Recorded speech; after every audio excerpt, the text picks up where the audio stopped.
Allow me to play devil's advocate for a second. He wants smoke, I'll bring the matches. When it comes to pop culture and fun, we're the whole meal.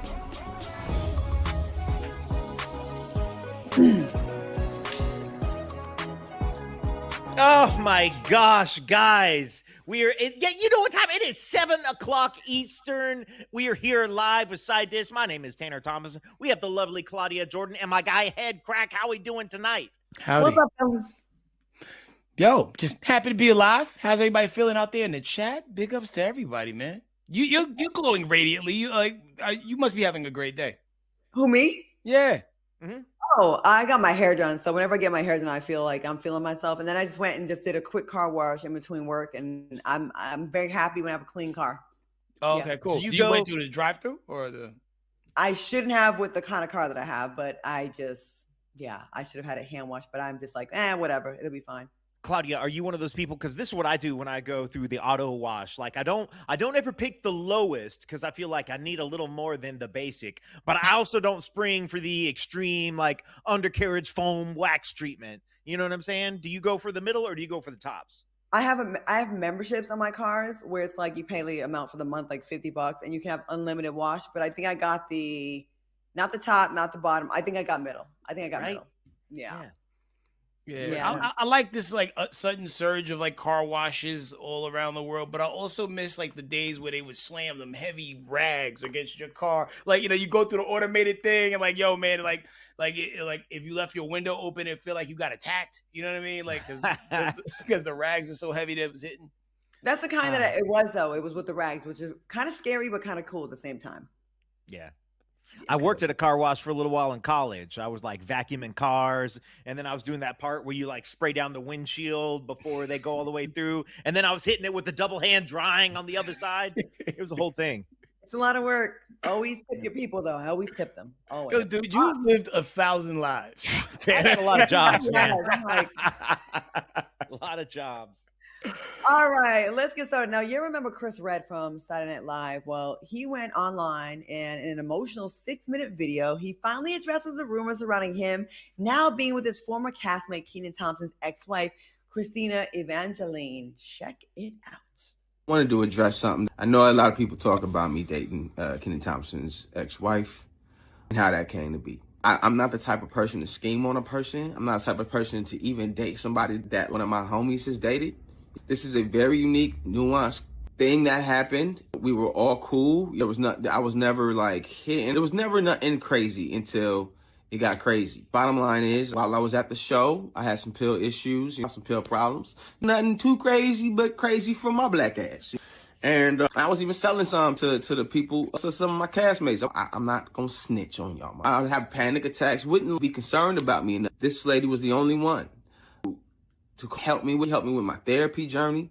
She told me things about her life that made me look at a lot of people involved in it differently. And in that time, we fell in love, man. And I felt bad from the start because I really loved everything me and Kenan did, bro. I really appreciated every piece of work that we put together. I think that we were a great team. And I hate doing something to somebody that I know would hurt them. I'm not built like that, but I did choose love. And that's what this story is. And it made me look terrible to people that I love. And a lot of my fans, I don't feel cool about this at all, besides the fact that I found someone that makes me feel like I didn't even know what love was for real.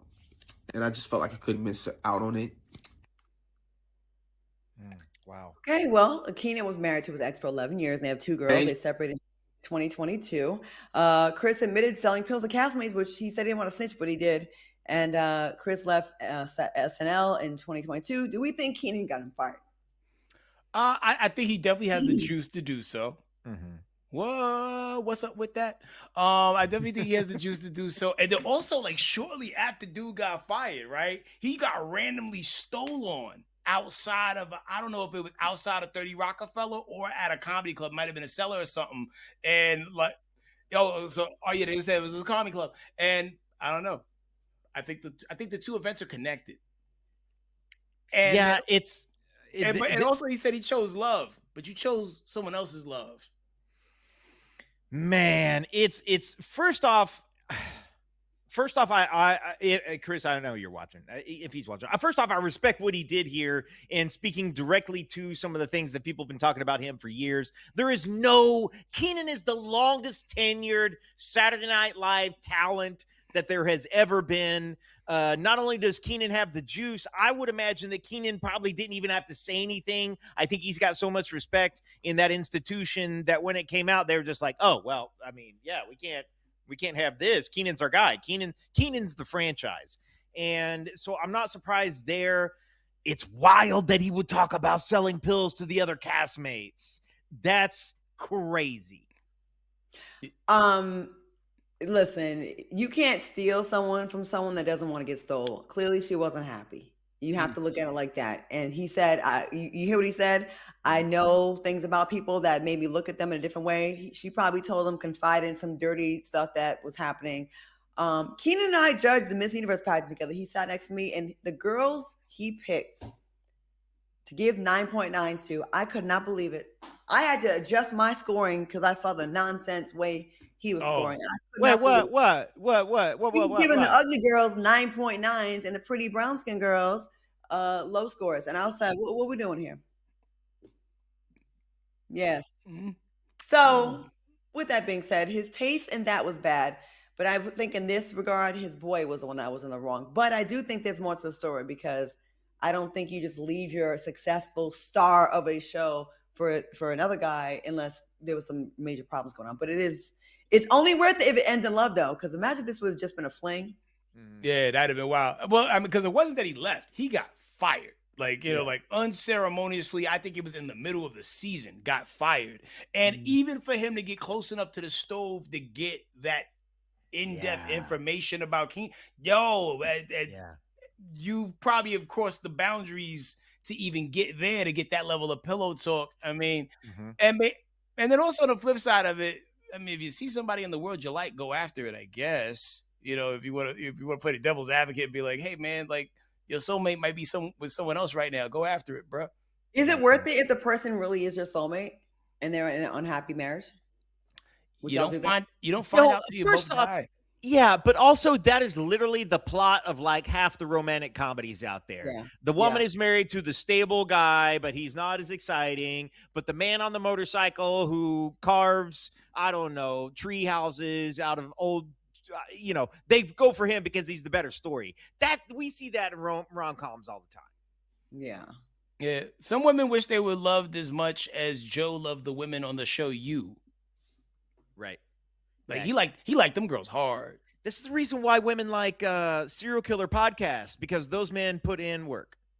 Well, I just feel like so many men just are they're like, man, there's no passion. Like you're like, I'm breaking, I'm leaving you. They're like, all right. But a serial killer or someone that's in these like, that will, bitch, I'll kill you. Like they really love you. Some passion there. They're like, no, you ain't going nowhere, bitch. That's why y'all are like that. That's why y'all are like that. I'm outside your window, not because I'm crazy in love. Yeah, because all that other cool stuff is like doesn't get the blood going, the flowing. Like Chauncey Phillips said they aren't friends, they're co-workers. And Gina Geet-Lewis doesn't break the guy code. It depends. Like sometimes just because you see somebody in the same proximity, don't mean y'all homies. Y'all just in the same room together, you know what I'm saying? Or like in the same job site, but that don't mean they had that relationship, you know what I mean? Yeah. So, because like, imagine if they did have that type of relationship, but he still did that. And the crazy thing is, I like Chris Redd's comedy. So did Kenan's wife. Hey. Hey. We also are doing a 10 o'clock show tonight, too. New year, new mogul on trial. L.A. Reid is headed to trial next week in New York to face sexual assault allegations from former Arista Records executive Drew Dixon, who claims Reid assaulted her twice in 2001. Now, John Legend is expected to take the stand as a witness in the case. Will he play piano? Dixon also alleges that after she rejected Reid's advances, he retaliated by blocking her from signing John Legend to the label, a claim that's central to her case about career sabotage. Now, Reid, who's led major labels, including Epic and Island Def Jam, denies all the allegations. But what do you think about LA finally going to trial and John Legend having to testify? I'm surprised it's a trial. Most people just settle out of court. So this is going to be interesting. Listen, Hollywood is plagued by this stuff. This happens all the time. And there's so many women whose careers have been stalled out because of bitter man that didn't get it, wanted to get it, tried to get it. And for everyone that comes forward and choose to go against a huge machine like this, there's 20 that did not, because it's just too expensive and it's too scary. So, I mean, of course, we'll speak on it when the verdict comes out, but good for her for even like being bold enough to do this. Yo, my takeaway is pay for that extra storage. Never delete an email, never delete a text message. And by the way, I believe victims. We're dragging this, we're digging this up from 2001. Like, what are the documents? What documents do either one of you have? I don't have documents from 2001 to prove or disprove that something did or did not happen. And so that's just like a wild era to look back on. Like email, I mean, we had email addresses, but it wasn't like it is now. Yeah. Now, I believe victims too, unless they're lying. And then in that case, I would treat you like a person who sold me a box that I thought had a PS5 in it, and it was really a box of bricks. And like when you do come to the congregation with a story, make sure it's a true story and not a tall tale. And I will say about this Dixon lady, she was actually very instrumental in the Adult Survivors Act, which which was filed in New York, and that allows victims to pursue charges for crimes that typically would have been blocked because of statutes of limitations. And that actually helped with the Diddy case as well, because there was a lot of those stories that were so old that on a normal situation it would have got thrown out. And I do feel that sometimes people are afraid to tell their stories because of fear of retaliation, or you got to get to a point where you build up the courage to do that thing. So I do feel like even if it happened in 1902, if you're still around and be able to tell your story, you should be able to tell your story, because what happened. I think not a good sign for LA, Reid, is the fact that John Legend is agreeing to testify, because I do not think that someone would be caught up in it unless there wasn't some real evidence there, nor would he be asked to testify unless he had some really good testimony. I'm assuming he's testifying for her case, for her side. Yeah, they might have subpoenaed him. You know what I'm saying? Like, it's one of those things where your hand can be forced to go testify. It is kind of weird that we had to come up with the whole law about how victims of sexual assault, like a statute of limitations. Like, if nothing sounds like a more made up man law than statute of limitations, because like if a murder goes unsolved for 30 years and then new DNA evidence comes out and they find out that your neighbor was the person who committed that murder, that fool goes to jail. And I do feel like it should be the exact same for any kind of sexual assault. Yeah, it wasn't like, I raped her, but I mean, it was in the 90s. What? The crime was the crime. To this day, I feel like they should dig up, what's her name? Carolyn Bryant. They should dig her up and handcuff her skeleton. She just died. Throw it into a jail cell loose and let everybody in the state of Illinois whistle at her corpse. Not loose. The loose bones. The woman from Till, Yeah, loose bones. Emmett Till. Because it was her lie that cost a young, innocent Black child his life, and it was one of the most horrific crimes that had ever happened in this country. And we found out years later she lied about him whistling at her, and her husband got off. That she lived all these years. She made it into our lives. Like, I believe that woman died in like the 80s or something. No, she died a couple of years ago. No, did she make it past 00? She make it past the 2000s? She did. She saw Obama in office and all that. She just died a couple years ago. Oh, Lauren here, Lauren 1987, talking about subpoena. She says, I was forced to testify in a court of law 2 years ago. I didn't have a choice. So John Legend, his hands could be tied. Maybe he's not playing piano at all. But the fact that he has some valuable testimony either way. Yeah. And he got a tell the truth ass face. Like, John Legend looked like, I cannot tell a lie, sir. That's hilarious. Okay, we got a truck right on along here. Hey, if y'all been paying attention at home, New York City's got a new mayor, talking about Mayor Mamdani. He's only been in office 1 week, and he's already got somebody who wants his job in 2029. That would be actor / comedian / reality feudster Michael Rappaport. Let's hear his pitch on why he should be New York City's next mayor. Special announcement. I, Michael Rappaport, will be running for mayor of New York City in 2029. 29. You got Zoran the moron now, but have no fear. Mayor Rappaport will be here. Mayor Rappaport, born and raised in New York City. Born and raised in New York. Born and raised. I came out of my mother's womb. New York Hospital. Okay, I will be running my campaign on the fact that nothing will be free. I will do my best to make New York City affordable, but you will be getting nothing for free. I'm not going to lie to you. I will do my best to make New York City safe, affordable, and thriving, but every single time I make a mistake, I will acknowledge it, I will apologize, and I won't do it with a finger in. Okay, I'm going to be the best mayor for New York City, for the people of New York City. I'm coming. No Diddy. I am coming to take back New York City. Mayor Rappaport. Ha ha ha ha ha ha. Oh yeah. Oh yeah. It's happening. That was completely normal and not unhinged at all. Mom Donnie, listen, it might seem random, but Mr. Rappaport is pro-Israel, and he's called the mayor names before, Mayor Mamdani names before, and Michael views Mamdani as evil, a threat to the city's future. He's taken a page out of number 45 and number 47's playbook with the names and the rhyming structure at the top. What do you think? Do you think Michael can be a mayor in 2029 of New York City? Hell no. First of all, you just got on Trump's dick like recently, because before this, he was calling him a shit stain and an all orange stain. He was so anti-Trump. Now he swung the pendulum out the other way. He's back on that side.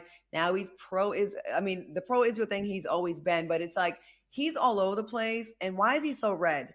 He is like emotionally very immature, obnoxious. The way that he is just like kind of like sending out dog whistles, right, to kind of get racist, riled up about Mandami being mayor. I don't appreciate it. You know, when I watched him in Higher Learning and Remy was his name. Yep. I hated him because he did such a good job as an actor. But then we got to know him outside of that, and he seemed like he was down with the culture, invited to the cookout. But the more and more he talked in the last couple of elections, the more you see he was much more closer to Remy than not. And yeah, get the hell out of here with that. Get out of here. You're never gonna be mayor. And it's such a crazy dynamic too, because like similar to you, when I saw him in Higher Learning, oh, screw this guy. But before Higher Learning, he was in Zebrahead. Love that guy in that, right?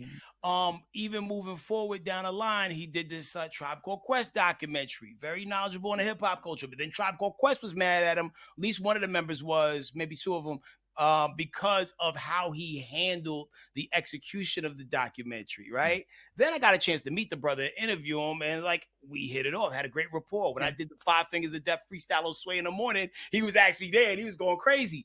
And during the war between Gaza and Israel, the things he would say, and granted, you're going to root for your home team, but you have to have a level of humanity about yourself to understand what both sides are going through. And it's not about playing the fence. There were wrong people on both sides of that situation. And when you're so tunnel visioned where you could only see what one pocket of people is going through and not understand the totality of it all, you're not fit to lead everybody.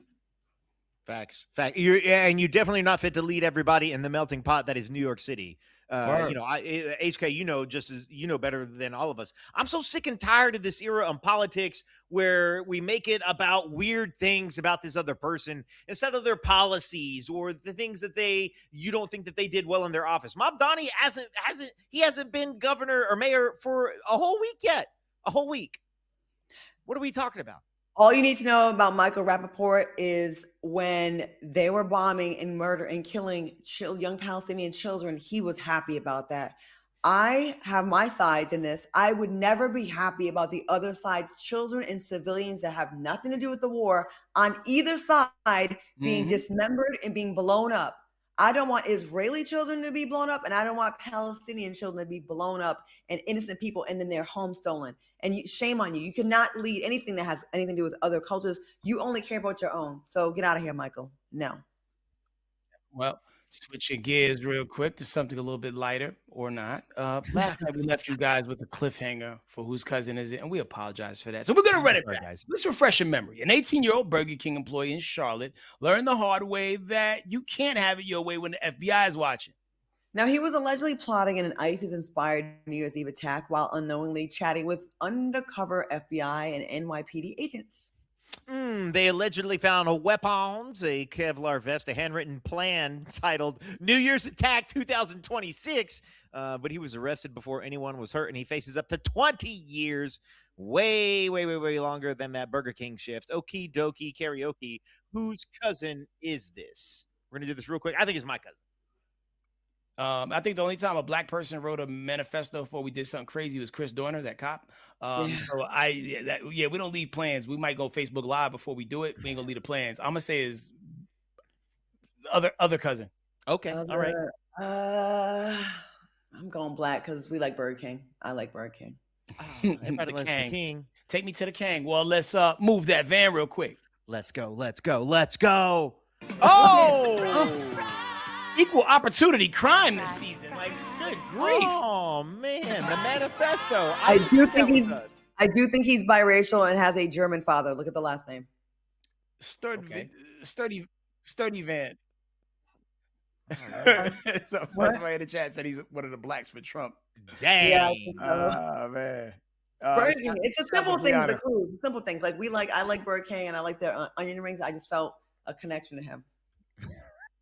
All right. Well, we're going to take a quick break. When we come back after the break, we're going to talk about Cam Newton, and he wants you to prove your love. Tiffany Haddish is out here talking about eggplants and the latest on Mary J. Blige and Misa Hylton's lawsuit. All of that right after the break.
Welcome back. Now, we seen Cam Newton talking football, fashion, and feelings, but this time he sat down with Bishop T.D. Jakes and took it straight to the heart. No playbook, no press conference, just vulnerability. Now, he talks about his biggest fear in love. And find out what that is. Check it. That asked the question, are you going to fight for me when you are hurt? I may tell, man, get the hell away. But don't pay that no attention. That's the character. You know what I'm saying? Yeah. But then some will say, "Oh, that's toxic." Miss me with that. It's like no. Toxic masculinity. Yeah. You know, they when got it's different really words. a test. It's will you come get me? Because your definition of love is proven by the other person coming to get you, and that way you don't have to worry about abandonment. Checkmate. I got you. I take you through these courses just to see. I want it. This is the only way I can find out. So for me, I need to sit up here and say like, hey, hold on. I hate to do this to you, baby. I gotta see. You know what you got in me, the good. But I really don't know. And that's what I'm afraid of. That's not to say that I can't come along or come around to being that or everybody to understand that. It's like, yo, this journey. It's a journey. It's a journey, but it's lopsided until it's not. Yo, TD Jakes was sitting like when you put a Barbie doll in a G.I. Joe vehicle. He was pushing that chair to its limits. Now, some folks heard honest vulnerability. Others heard emotional testing that can get messy real fast. Now, you feel like, is this man healed as a whole? Do you think he's all together now, or is he still toxic masculinity at its finest? Two things. I can't look at TD Jakes without thinking about him in the purple dress saying, have you ever been swallowed? Have you been swallowed? I remember that. Swallowed. I always think of that. I can't think of it. Cam, and I like Cam, but this test that he puts people through would be fine if part of the test wasn't creating all these broken homes and single moms. Like, maybe figure that out before you create a family with these women or a child or life, because I feel like while you're in the process of getting your answers, if she's good enough for you and will fight enough for you, in the meanwhile, you've made a child. And then what if you're like, oh, never mind, I don't think you're ride or die for me enough. That's another broken home, then another one, then another one. And I just think it's just unfair to the women that may not pass your tests to, and then because women, especially when they're a single mom, then after you put them through the test, they have the baby with you. Other men will now look at them as damaged goods and not good enough for them to pass their test because you're a single mom. So I just wish you figured that out sooner. Yeah, it's tricky. It's tricky in so many levels. It's tricky for him for the multiple baby mamas, because it's like if you were committed to one person, then we could say, okay, they passed your tests. Now you are showing commitment and working on a relationship. We could say that. But in this particular scenario, we can't say that. The idea, it is toxic. I'm not going to mix words about it at all. It's to test someone emotionally is toxic. In some literatures, they will talk about women doing this more than men. Like women, they explicitly say that a lot of women will shit test men about how much can you put up with. We need to see you angry. I need to see what you do when you're under pressure. And so a lot of times in various literatures, you'll see that women will do things to put a man under pressure to see how he behaves. It's strange for me to hear this about someone who's as successful as Cam Newton has been to do this to his partners. I would think, like, if you're resting in your confidence and resting in your masculinity, that you lead from there. You are the person indicating the direction of this relationship. You are the person indicating how things are going to go, and they either get on board or they don't. I mean, I don't invest enough time in adult humans to learn about their childhood in most cases, right? And I don't know what kind of home environment Cam Newton came from. Yeah. I just found out both parents are still together. So there goes that argument that I was about to have. I was about to say maybe he's just replicating what he's seen in the house, Sure. but the nullifier of most things is the fact that, when you're in the world of sports, playing at a certain level, and no one tells you no, you ran through your whole high school and college life, with everybody just allowing you to get away with whatever behavior you want to get away with, and women won't tell you no because they see you as a way out.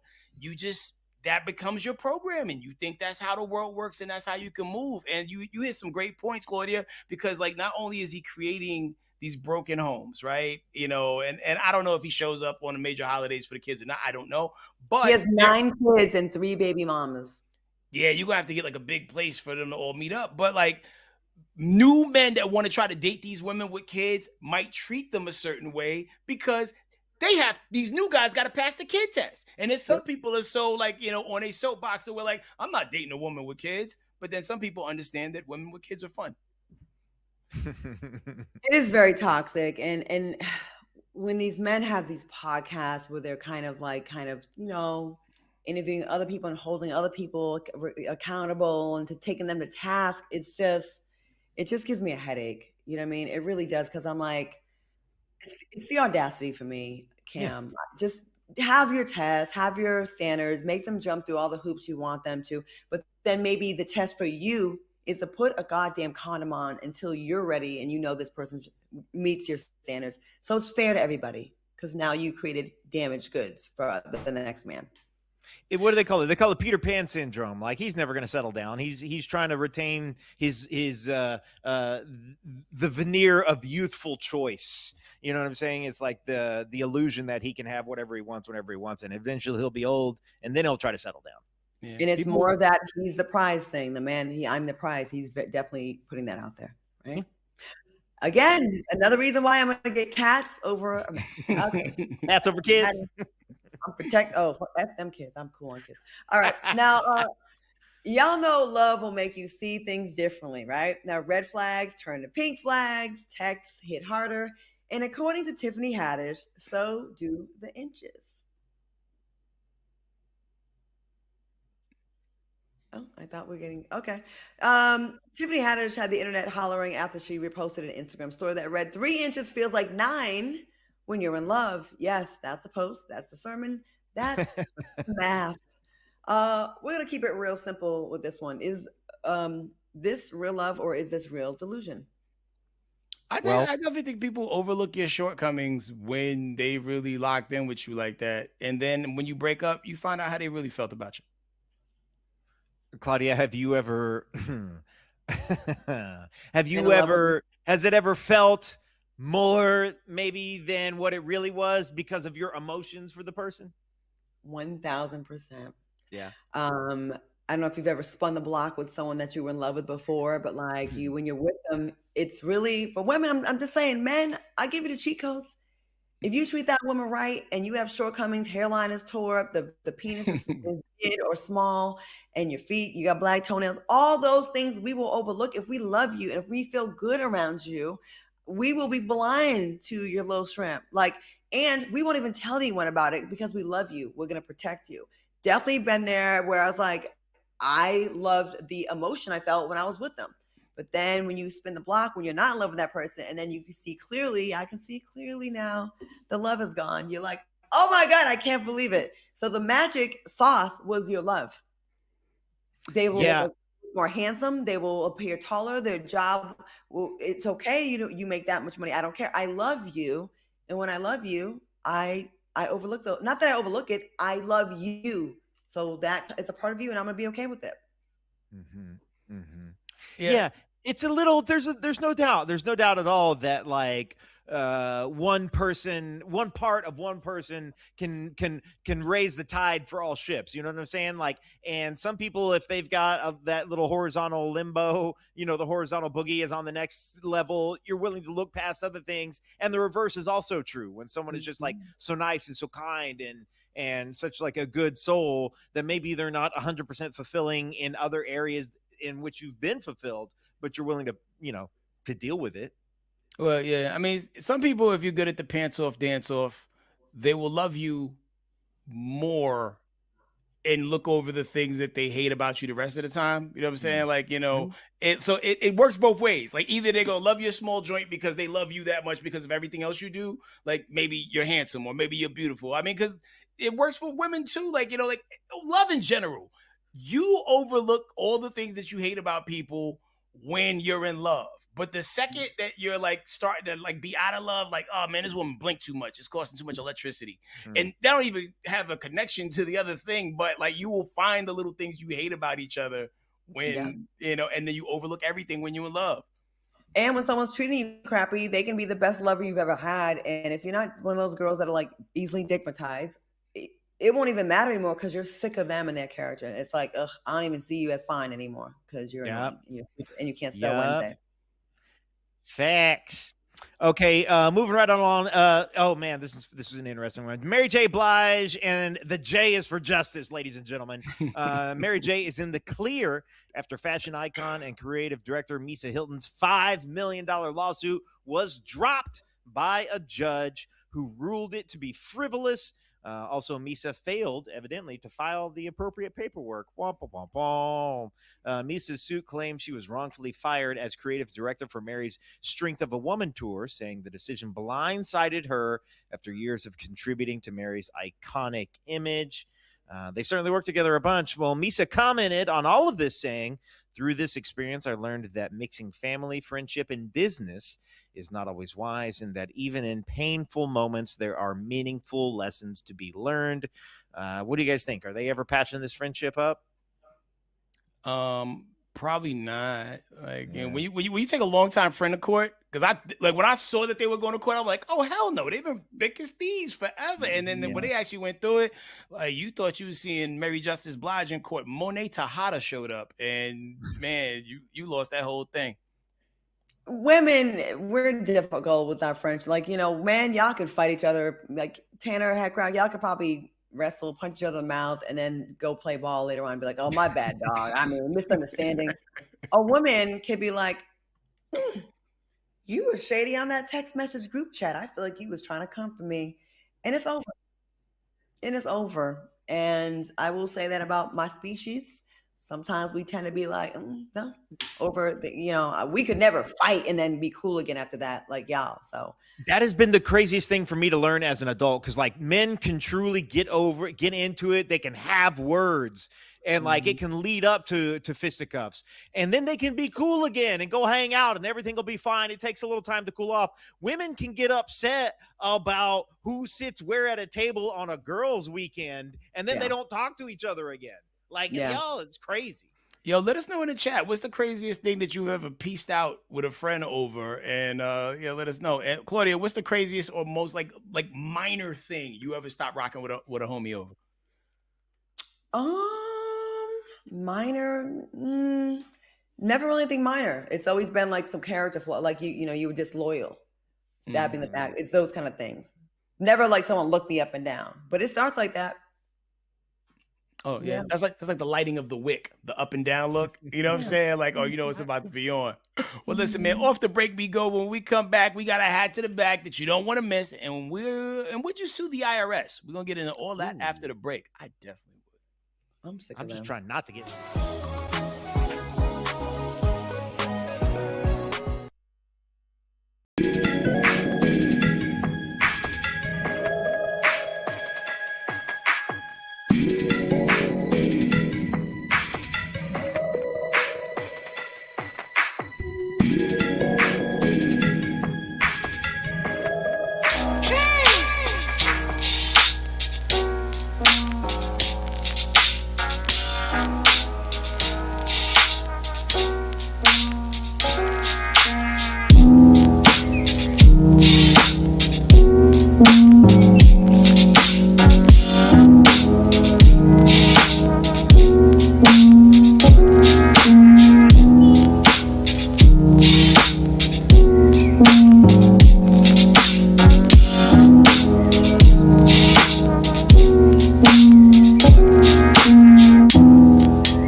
What's up, guys? Welcome back to the show. It's time for another. Head of the bank. What? Head of the bank. Keeping it real. No cap. Also, real quick, we got somebody new. Says, shout me out. I'm new here. That's Maz Dilemma 6884. Welcome, welcome. We're about to get ridiculous here with a little hat to the back. Okay, so on a recent episode of the Truth After Dark podcast, co-host Paul Pierce and Azar hit us with a pretty serious debate. A banging body or beautiful face? It's a classic. We're going to let them set it up. A woman with zero body but a beautiful face, or an ugly face with a banging body? Which one? Ugly face with a For banging real? body. Yeah, of course. What do you mean? That's easy call. That's Long term? Look, the blacks is gonna have 100%. They go. No, because you know what's 100% crazy of the blacks will be like, is yep. when we had the thing about a man don't want to work all day and come home to a flat butt, and you were like, no, man, love butt. That everyone was going crazy. That they're like, no, I don't give a damn. You gotta have a butt. I think at the end of the day, zero body but a beautiful face. I don't know. That's crazy. Or an ugly face. So you just wake up, turn around, ugly face, because you're not always gonna see Y'all the body. good with that makeup though. No, but you have to wake up to this person on a long We're term. gonna get that makeup going. So makeup in the bed. It's Waking dark. It's up. gonna be dark. Yo, that's wild. Wake up and the first thing you see is an ugly face. Dang, what you say, HK? Yo, this is what hell looks like, really, to be honest with you, because it's such a tough decision, right? Like, I mean, like, you know, as a person who's spent some time outside before, there's been some mercy kills, you know what I'm saying? For the thrill of the hunt. Or because like sometimes and I will say this is because of the deceptive nature of women sometimes, the way you guys can witchcraft your way into a wardrobe scenario to where you don't know what's going on, right? And then when you unsheath itself, it's like, whoa, like there's nothing going on there. And then like, well, I can't tell you put your clothes back on now. We halfway here, so let's go. And those were not fun times. But then also, when you think about the face was pretty because it was face card, you know, like that gets you through the door. But then when someone is ugly, you know what I'm saying, but got the dope body, you know, you always walking behind them or like not making eye contact, or like you got your house lit like it's the 1600s, so you don't have to see each other when the sun is out. Like, Dimmers do wonders. I just want to shout out this comment real quick. This was from Ketaboo81. My cousin's baby mama has Down syndrome, but her body is crazy. It's a phenomenon. Lately, there's one in my neighborhood that walks around. Her body is banging body. Yo, there's a whole page that's dedicated to like, you know, I don't even they down but up, you know? Yeah. Yo, okay. So in real life, I've never wound up in a scenario. I've never been with a woman whose face I found to be completely unattractive. Like that's something I've never done. And I'm also attracted to a woman built like a woman. Like I'm not into the skinny mini toothpick shaped women. And so like I feel like there's so much in the middle, but it's like if you had to force me to choose, I mean, like, yeah, I would have to take geography over a painting. You know what I'm saying? At the end of the day, because like your imagination can do so much when it's like a little dim, or they even got one of those little cat masks, or like whatever, you know, you could, but what you're not going to do is pretend like you're holding up nothing. That is true. It's a horrible decision to have to make. I love a nice body. I'm definitely a body girl, but I cannot be with a garanimal because I'm going to be looking at you. I like missionary. We're not going to do doggy all the time. I'm not doing that. And I remember like being with someone that had fallen off a little bit body wise and the face was still there. And I just told myself, don't look down because he looked like he'd been immobile for a long time. So I just didn't. So, anyways, everything's face was great. I poked face, eye contact was great, and I was like, yes, I'm not looking down. Yo, I'm so not, when you say he looked immobile, Claudia, Yeah. Explain. you're not gonna just like skate across that. So when you say he looked immobile, so you say like his legs within like a person who had maybe been like in a coma for quite some time. yes, And, yes. and the muscular strength in the lower half of the body like was, or like somebody mismatched someone's lower half with their top half. Well, I was confused because you said when you didn't want to look down. Like, are you talking about look down at his legs? What are we doing? Yes. It looked like, remember the ventriloquist Willie? No, not the ventriloquist. Not dummy legs. Oh, I was like, it looks like he's been sitting in a wheelchair for a long time. Yep. And crazy, looking at the poll in the chat, and it's going back and forth. Wow. 73% say, give me that beautiful face. 27% is going with the banging body. Grant Powell, who apparently is a longtime watcher of all these products, said Gary legs. Yeah, he knows. If you know, you know.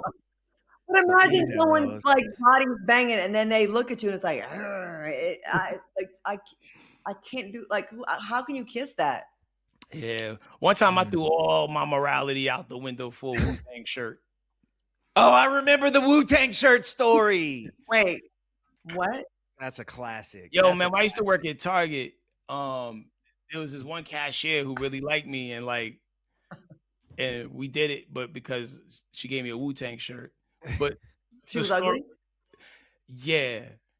And there's more, and there's more to the story, but it's more of a Patreon level story. So you really like the Wu-Tang? Yo, I was a big fan of Wu-Tang because like the internet wasn't as big as it was back then. We talking 95, 96. So like, I couldn't go to Wu-Tang.com and cop a shirt. Let me get us out of this. Pet owners, quick question. Why can't we claim our fur babies on our taxes? And now we feed them, we house them, we pay for health insurance. Sounds like independent to me. Well, New York attorney Amanda Reynolds finally said enough. She's suing the IRS to have her 8-year-old golden retriever classified as a dependent. Let's listen to digital creator Giyoshe break it down. I can't say the name right. I know I destroyed the name. Yeah. In suing the IRS to have her dog put on her taxes as a dependent and not just property. You're doing God's work, ma'am. She states that under Section 152 of the Internal Revenue Code that dogs qualify as a dependent, meaning they're in the house, they share a home with you, right? You pay for them, you take care of them, and they have no income. That's all our dogs, is it not? That's all our dogs. It makes sense. She asserts in her lawsuit that the evolving understanding of animal legal status, coupled with the state and federal regulation of animals as regulated entities, justifies the recognition of dogs as quasi-citizens entitled to limited civil recognition, including dependency status of tax purposes. Listen, anytime you can to the IRS, I'm with it. So shoot, girl, do your thing. We are rooting for you. All right. Does she have a point, y'all? What y'all think? I hope she wins. I hope everybody else follows suit. I hope everybody sues the IRS until they shut down as a staff, record label, and a crew. And if you down with the IRS, F you too. Because like, yo, it's not fair. Like why do we pay state tax? Why do we pay federal tax? Why do we pay property tax and sales tax? Two of those things at the bare minimum need to go. I understand that you need some money to fund infrastructure and things like that. It's not lost on me, but we're being overtaxed. And whatever that thing, the Boston Tea Party, when they threw the tea in the ocean, we need to run that back for the 2025 era and whatever Cash Money said at the beginning of Back That Ass Up. Because what's going on is it's hard for us to get ahead because we constantly got Uncle Sam Nee in our back. You paying taxes on many, many, many times on the same money. You pay when you make it, when you buy something, when you buy a house, when you can own your house outright and lose your house because you didn't pay taxes for 1 year, 10 years from now. It's a way for them to always own you. As a cat owner, a cat mom, I should say, I won't say owner. That's given slavery. I don't mean to say it like that. My last cat lived to be 20. The cat went to the vet, doctor's appointments. Cats have surgeries, food every day. 1,000% has a point. And I'm never having kids, so why can't I get a credit for a dependent? I think this is a great idea. I also think this would get more cats and dogs out of shelters, which I'm a big fan of. So like, I don't understand why we don't all co-sign this. Let's make it a done deal. Okay. All right. Well, hey, stick around. We've got the question of the day coming up after this break. Stick around. We'll see you.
Welcome back. Time for the question of the day today. We'll let the gang from the Uncut Podcast set it up. Take it away. Thinks we're soulmates, but I think I settled. We've been together 9 years, married for 6. Kind, loyal, sweet, smart. She loves me deeply and she believes we were destined to meet. I treat her well. I've never cheated. We laugh together. On paper, we're perfect. But if I'm being honest, I've never been in love with her. I cared about her, yes, but I was heartbroken when we met. She came into my life when I needed stability and comfort, and I mistook that for love. I kept thinking it would grow. It never did. Now we're in our 30s. We talk about kids. She looks at me like I'm the best thing that's ever happened to her. And I feel like a fraud. I don't want to hurt her. I don't want to blow up our lives. But every night I lie awake feeling like I stole the future of someone who could have had real epic love. And I don't think I'll ever forgive myself for it. Oh, man, you're going to cheat when we go to commercial. So here it is. When it comes to settling in a relationship, do we believe men or women settle more?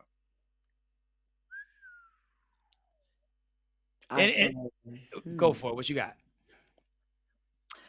I think women settle more because there's I feel like there's so much pressure on us to get married. Y'all don't have to get married. Y'all, and I see men just wait until they see a perfect 10 before they get married.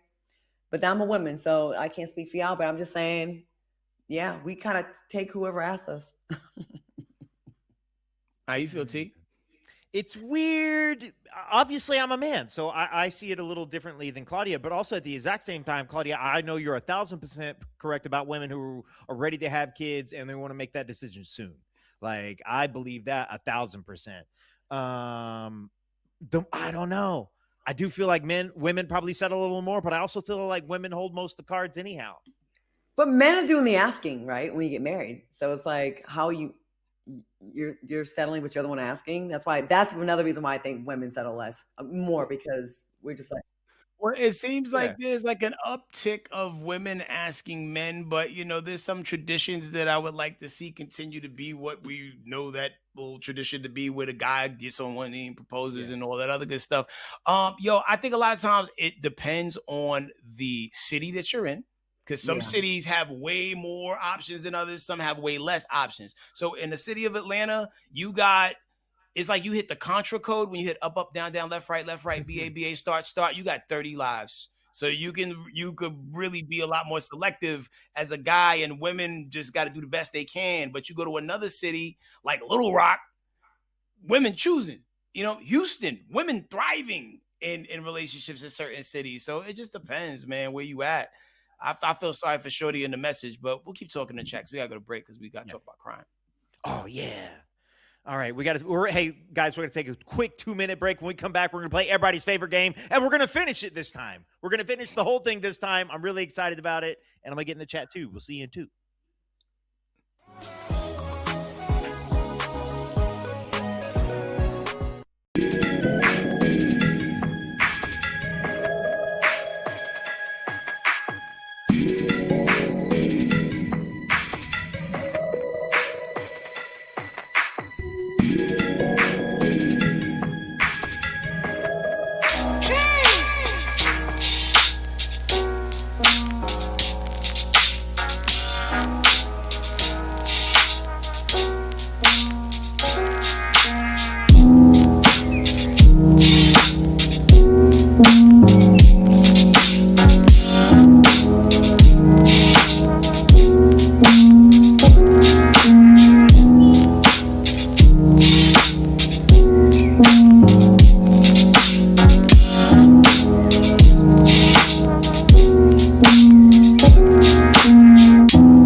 Welcome back, man. 89% of chat say women settle more. All right. It's time for everybody's favorite game. Whose cousin is it? Florida deputies rolled up on a construction site and found a man sitting in his car rocking a red lace bra, a G-string, and a prosthetic silicone breast set. Deputies said there was a gun hidden under the boobs, conceal and carry, but make it sexy. The 39-year-old man claimed he was on the way to a costume party, but when the cops asked where the party was, he hadn't thought that through. Titty kapow! Sheriff said the situation went from a freaky outfit to a felony real quick. He's now facing charges for armed trespassing, loitering, and resisting arrest. He's no charges for dressing sexy. Whose freaky cousin is this? Party over where? Florida. I thought it was white until they said resisting arrest, but I'm still going to go with your cousin. Yeah, Florida. My cross-dressing cousin? Yeah, my cousin. Like, is there any famous people who have been on RuPaul's Drag Race from Florida or anything? I'm sure. Like, I don't know the makeup of the. I definitely don't think it was me and Claudia. I'm gonna go Tanner's cousin. Okay. Tanner. But part of me feels like it's not. Part of me feels like it's ours, but I'm gonna just stick with Tanner's cousin. Yeah. All right. I'm gonna be mad either way. Yeah. Move that van. Hey. Surprise. Oh, when you see that sheriff over there, you know he gonna say something slick at the press conference. I like that guy. Oh, wow. Man, that dude, don't you know he looked rough in a red lace bra, a G-string, and with silicone breasts? That was rough. He has a very soft chin. Fellas, It's not all that it's cracked up to be being a woman, okay? I'm just saying, there's a lot. You get paid less, cramps. It's annoying, harassment. Please, please, Yeah. it's enough. Well, you want to be a woman, you're gonna be face down, ass up in jail, bro. He'll be somebody's bitch. Yeah. Yeah. Congratulations, sir. Well, thank y'all so much for hanging out with us hooligans tonight. We love each and every one of y'all to chat. Y'all do us a favor for the love of God and teenage baby Jesus. Click like. It takes 2 seconds to do that. It's the thumbs up thing. Click that and share. We'll see y'all tomorrow. See you, Gina G. See you, lovely Libra.